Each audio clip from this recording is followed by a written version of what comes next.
A wife who just gave birth begged her husband for something to eat, but he tossed half a bag of rice at her in disgust. The starving wife immediately started a fire to cook. Her baby had been crying for days from hunger. Desperate to produce milk, she grabbed fistfuls of uncooked rice and shoved them into her mouth. Her husband stood beside her in contempt, cursing at her to just go die, saying she didn't look sick at all the way she was eating. That night the woman's stomach seized up. The unbearable pain left her curled on the floor convulsing. The baby beside her kept wailing, but instead of showing any concern the husband hurled more insults, complaining she was disturbing his sleep, then slapped her hard across the face, and pulled the blanket over himself to sleep. The next day the wife developed a fever and started coughing. She begged him to stay home with her.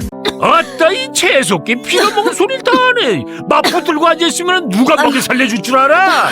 But he kicked her aside, and walked out the door without looking back, unaware this would be their final conversation. The husband was a local rickshaw puller. Business was usually slow but today his luck was extraordinary. He picked up several long-distance passengers in a row, and received generous tips. This made the greedy husband even less willing to go home. A co-worker asked if his wife was feeling any better, and whether she had seen a doctor. He said he barely made enough for drinks so forget the hospital, then ran off to find more passengers. This time the destination was farther and paid even more. He worked with energy all day long. Some unknown fortune brought him $50. Only when night fell did he feel a hint of fatigue, but he didn't go straight home. Instead he went to a well-known local tavern to treat his friends to drinks. At the table he bragged endlessly about how much he made, saying the food wasn't even good enough for him, and loudly demanded the waiter pour more wine. Meanwhile his wife suffered alone in agony at home. The husband got into an argument with the waiter, then arrogantly threw all his earnings on the ground. His friend pretended to step in and calm him down, but actually pocketed a few coins in the chaos, then pulled him back to the table. The two kept drinking until late into the night. Only then did the man stroll home whistling. As always he shoved open the door cursing. When his wife didn't come out to greet him, he kicked open the bedroom door and was hit by a foul stench. Fueled by alcohol he cursed even more viciously, and kicked his wife twice, but she didn't respond. Only then did he realize something was wrong.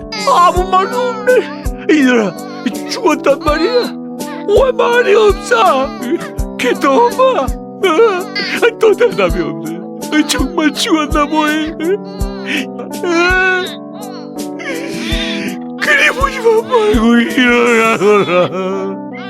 The woman had died of illness in the bitter cold. No matter how hard the husband wept she was never coming back. From that day on, he always brought home an extra portion of food, but did any of it still matter?